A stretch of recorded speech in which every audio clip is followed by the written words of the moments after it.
We have a lot of misunderstanding of what patience means in our community. We have a lot of misunderstanding of what sabr is.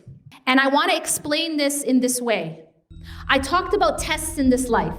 I talk about tests that Allah gives you and how we should respond. And inna lillahi wa inna ilayhi raji'un. But let me ask you this.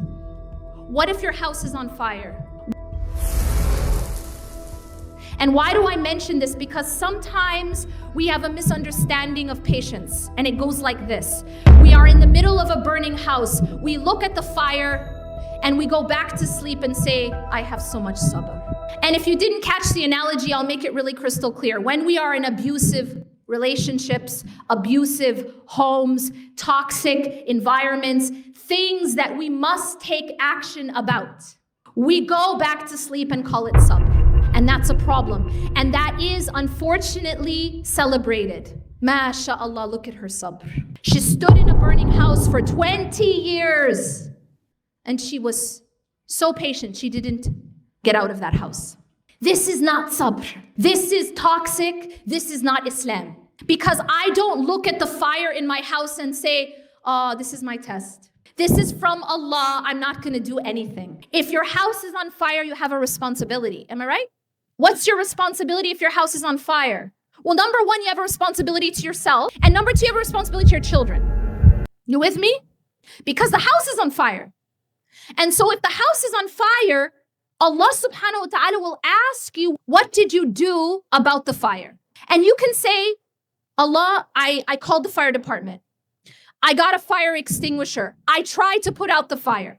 That's you doing your part. That's sabr. That is your sabr in that situation. Sabr does not mean being passive and going back to sleep in that situation. Because there is something you can do. And you are required to do something when there is harm. The Prophet ﷺ said, if you see something wrong, you have to try to change it with your hands. And if you cannot, then try to change it with your tongue. And if you cannot, then at least hate it in your heart. And this is the weakest of faith. We are taught not to be passive. And so I want us to not just learn sabr, but to unlearn the toxic, false definitions of sabr. Sabr does not mean standing in a burning house and doing nothing. Sabr does not mean drinking poison and keeping a smile on your face. We definitely get good at that.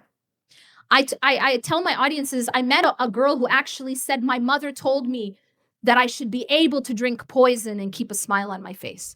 This is what we actually teach, and we call it sabr. This is toxic, and we cannot then say, this was the qadr of Allah. Because Allah subhanahu wa ta'ala tests us in situations because we need to take action. When Hajar was in the middle of the desert, that was the qadr of Allah. But she was needing to take action, wasn't she? And what did she do? She did not just sit in her test.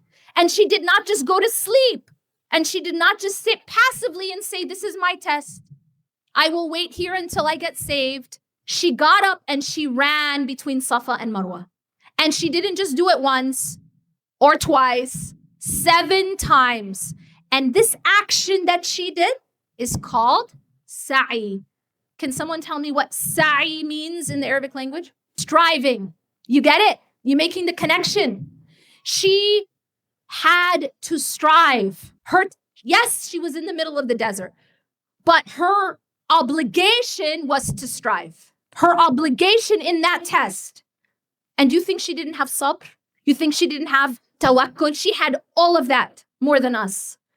But her obligation in that situation, her ibadah of that situation was to do sa'i, to run between Safa and Marwa, to strive, to try, to do something to change her own situation, to improve her own circumstances. And just like the one who's standing in a burning house, it is your responsibility to try to do something to stop the fire. And it is not sabr to watch the fire burn. It is not sabr to go back to sleep. And it is definitely not sabr to say, sister, stay in the burning house for the sake of your children. And this is exactly what we're told. Sister, stay in the burning house. Keep your children in the burning house for the sake of your children.